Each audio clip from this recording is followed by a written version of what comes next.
Hello, I am the Ronin Pawn, and this is NationStates. If you look out your window to the left, you will see the lovely rogue nation of Pawntucky, region within the district of Pawnsilvania. We'll be governing at an altitude of approximately 32,000 feet today, and I'll be your dictator. If you have any issues with our flight today, bring them up to your in-cabin staff. Oh, you're already bitching. Okay, we've got a clash of cultures that we have to address. Conservative commentators have remarked that many foreign immigrants in Pawntucky are failing to take part in or even acknowledge the country's rich and varied culture, traditions, and social mores. S'mores? We're having s'mores. This has caused some inter-ethnic strife, and reports of violence in minority-dominated neighborhoods have been increasing every day. It's disrespectful, says Ksenia Dodi, serving traditional house mouse-shaped cookies on a tray. Oh, Ksenia, my favorite treat. These people talk funny, dress funny, pray to bizarre gods, and cook their smelly food while serving cookie house mouse-shaped food I've never seen on any local menu. Some of them don't even speak our language very well, if at all. If immigrants want the privilege of living in this country, then they should be made to adopt our own traditions. Otherwise, our culture will slowly but surely disappear. If they refuse, well, then they can go back to their own country since they love it so much. Very adult argument being brought here. If you love your own country, why don't you marry it? And you're stupid and rubber and glue bounces off me and screw you. I have a right to lead my life the way I want, says Engelbert Humperdinck, an immigrant with the help of a translator. I will not forsake my heritage for your people, and I will not dirty my tongue with your heathen language. What did he say? I didn't catch it. Can we get a translator in here? And if you have a problem with that, then tell me this. What have I done wrong? I pay my taxes, I break no laws, and yet you think I should change? Those who don't wish to integrate shouldn't have to. Oh, there's no need to be like that, says Daniel Nixon, president of the Multiculturalism Society, in a cheery tone, and while burning all of the records of what he said and did while he was in office, Nixon. Pawntucky should be a more accepting country, open to new experiences, embrace different people, don't reject it. Oh, embrace, see, I was thinking you wanted to embrace different people, which I'm totally for. These folk aren't hurting us or our traditions. They are showing us different ways of life and making us wiser and richer beings in the process. It's our responsibility to take the first step towards reparations and remove any ethnic bias from the names of our public holidays. How does Winter Day sound to you? I like it. We need to stop thinking of them as a problem that needs to be fixed. Insists it's mafia of stockfish. Integration in society is a two-way street, leader. We can't shun people. Thank you. By the way, I'm already listening harder because you addressed me as leader. We can't shun people for not following a major religion or drinking their tea with the wrong hand, which, by the way, if it's with the left, cool. If it's with the right, okay. You feet drinkers? No. If we want immigrants to pick up our ways, then we should be more willing to learn about theirs. Mandatory education courses should encourage citizens to learn more about other cultures in Pawntucky. So if you want me to shove people into schools and make them learn, I don't know, I'm already shoving people into a lot of things. Some of them are considered war crimes and torture devices. That's stupid, says Aziz Yeats flatly.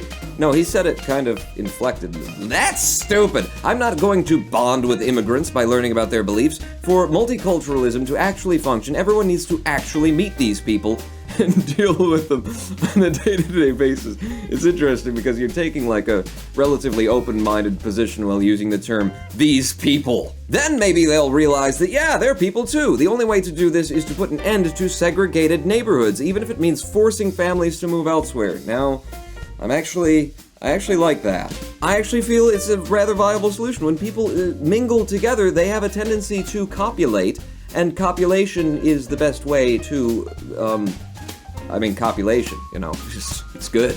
Everyone shut up! I have the perfect solution, says Sigourney Weaver, shouting into a megaphone. How about we kick these ungrateful foreigners out of the nation and never let them come back? We've all heard what those ethnics are like. I wouldn't be surprised if they ate their own yon. Immigration shouldn't be allowed. I want to. Wow, Sigourney. I know you didn't like aliens, but this is a whole new... Yes, I think that everyone needs to meet these people. I think that's a good idea, Aziz Yeats. I'm with you on that. Property values in suburbs have nosedived after the middle class were forced to live next door to ethnic minorities. Now wait, because that is exactly why I actually like this idea. Like, in America today, we still have ghettos. Why do we still have ghettos? There are solutions. We are pumping money into certain areas in order to develop huge, fanciful construction that has no real purpose other than to say, look at all the money we've got in this area, and meanwhile we still have ghettos. The solution is to bring people of all classes and ethnicities into the same space and make them, live with one another and recognize, oh, you're a human being too. You like eating and drinking as well? Bob, they like eating and drinking. And copulating. Family groups applaud return of decency. Flush with cash? Shopping guide inside. Ooh, the economy is on the upswing. Family groups support drug crackdown. Who's cracking down on drugs? No. 420 blaze it. Parents Damn. Parents applaud government discipline. Am I disciplining? I'm not. I mean, maybe I just happen to be, I've been doing it for a while. What do we got? Nice part of town. Get cultured. You see? I've got a whole new screenshot because of my leadership. Tourism is up 558%. Holy crap, there's a boost to the economy. Authoritarianism is on its way up as well. You're welcome. We have lost a few units of Martin Luther King Jr. for some reason. I don't understand why. But, okay, on the upswing, nudity, cheeks per square mile, down. Oh, no, that's we need more of that. I feel good about that one. I feel good about that. Jungle fever. Do not make this a cultural issue again. I don't like that title if it is. Malaria. Okay. An infectious and often deadly disease spread by mosquitoes is ravaging cities and other settlements near Pawtucke's swamps and wetlands. Well, just pave it over. Who likes swamps and wetlands? Have you been to Florida? There's like 4 good places and the rest of it is just... Malaria is a highly dangerous disease with no cure, says Dr. Thomas Sanchez, one of the world's leading epidemiologists. Wow. I'm sorry, Florida. I'm sorry. I'm sure it's a lovely place to... I've been there. It's not a lovely place, either to visit or live. You could take a holiday in the Keys, I suppose. If we're going to control it, then we've got to put money into researching a vaccine and new anti-malarial drugs. We should also set out to provide prevention and awareness programs, the whole caboodle. With a targeted and well-financed approach, we can make an attempt to eradicate malaria from the face of Pawtucket. But we're going to need beers. Lots of them. Yes! I just want to click that right now. In fact, hell with it. I don't need to hear from anyone else. Yes, we're gonna need lots of beers. The government is financing an extremely costly war against malaria. Yeah, but beers, baby. Government official just wanted to help, coroner says. Cinematic reruns prove popular. Flush with cash or shopping at... See, our economy's on an upswing. We've got good tourism rates. We can afford to cure malaria. Socialists welcome increased public spending. Of course they do. Look, recent trends only show things getting better. This is lovely. I don't need to listen to everything that everyone has to say about every little issue. 5 options? Come on, in most circumstances, there's really only one, and it's whatever I say. Get in line or there will be no beers. Oh, we've got a busload of worry, everyone. An advertisement battle over the morality and acceptability of coming out of the closet is taking place on Pawtucket's city buses, with different factions presenting their vehement cases on these moving billboards. Groups on all sides are demanding the government step in, soothe egos, and take action. Well, I could soothe some egos. Bring me beers. This is disgusting, and I shouldn't have to see it, pines prominent homosexual Randy Cruz, for once abandoning stereotype to be seen without feather boa. What? Pawtucket should be a nation intolerant of intolerance. And what could be more intolerant than this? Have you any idea what damage this fundamentalist advertisement will do to young people struggling to come to terms with their sexuality? We should ban this ad and instead educate children to be free about their sexual preference without deference to religious or cultural orthodoxy. I am tempted to just click accept again, because this is hate speech. That's what it qualifies as. You're running buses around that are against the way that people just are. That's not a political viewpoint. You're just a hater. You're a troll. Get back under the bridge, bitch. This is disgusting and I shouldn't have to see it. That's what the last guy said, declares Hillary Pong, a particularly prudish representative of a major religion. Have we forgotten that Pawtucket is a country founded on traditional values? Jim! We founded on traditional values. Shit, I had no idea. Not least the sanctity of the relationship between man and woman. These deviants have no respect for what is natural and are spreading a sickness through my country and blah, blah, blah, blah, blah. Last I checked, free speech meant listening to people you didn't like, yawns your advisor, Hillary Matson-Uev. Slouched over a sofa with a newspaper over her face.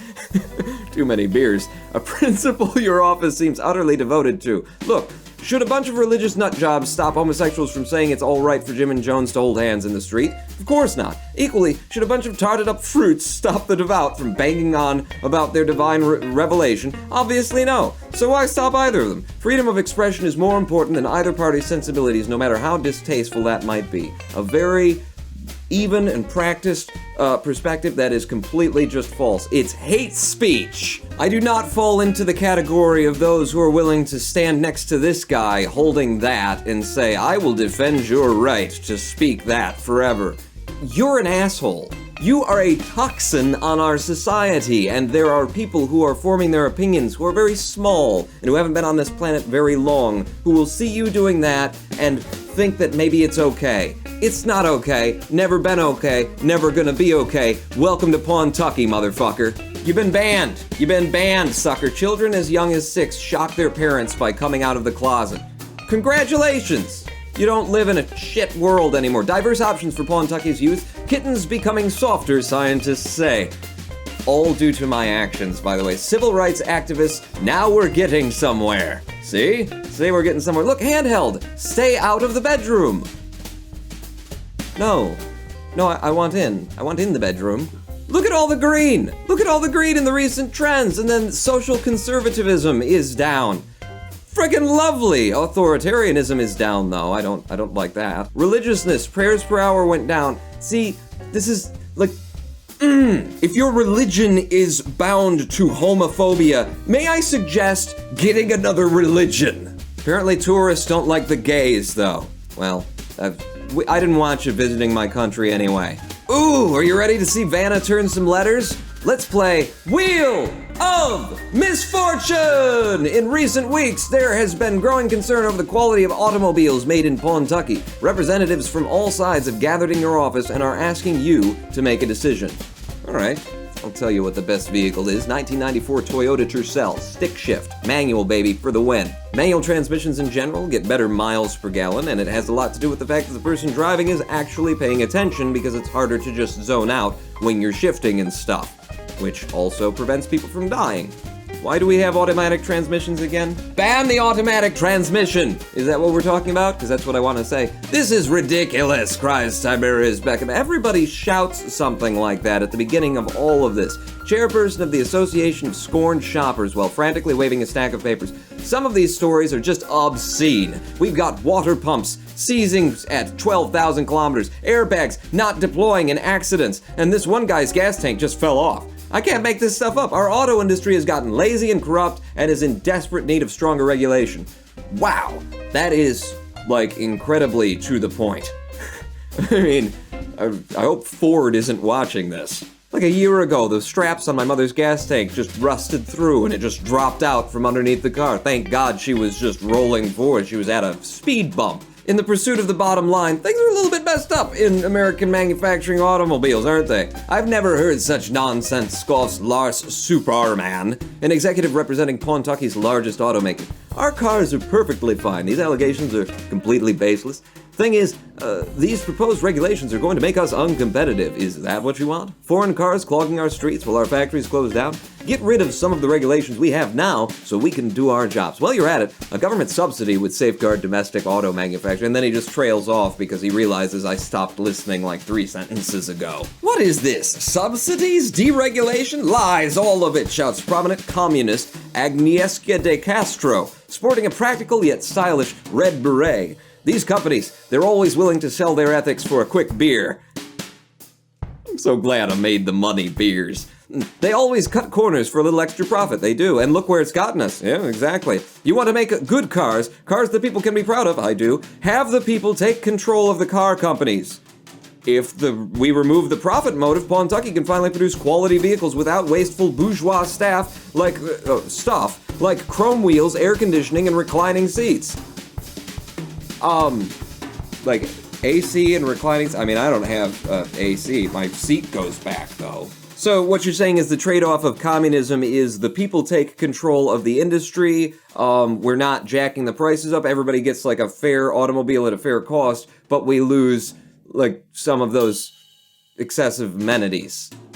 And some of them aren't excessive, like being able to change your frickin' seat position is kind of nice. A wheelchair-bound man wearing a bicycle helmet on his head, cut straight out of Happy Wheels, apparently, plaster casts on his legs and an irate expression on his face, rolls himself into your office. Hey, I got something to say, he growls as he deliberately bumps into your desk. You and your government have been playing nice with the car companies for far too long, and a lot of us cyclists are sick of it. I might have an axe to grind, but Pawtucket and our environment will be better off if you just banned cars entirely. Who cares if people complain? They'll adjust. Oh, I'm tempted. You know, we focus on public transportation, personal locomotion, get people biking more, get people walking more. Our bus systems would have to be up, like, top-notch. The trams, the trains, the underground railroads. We gotta move all of those homosexuals out before the religious get to them. I love the idea. Oh, but it's so over the top. It is so over the top.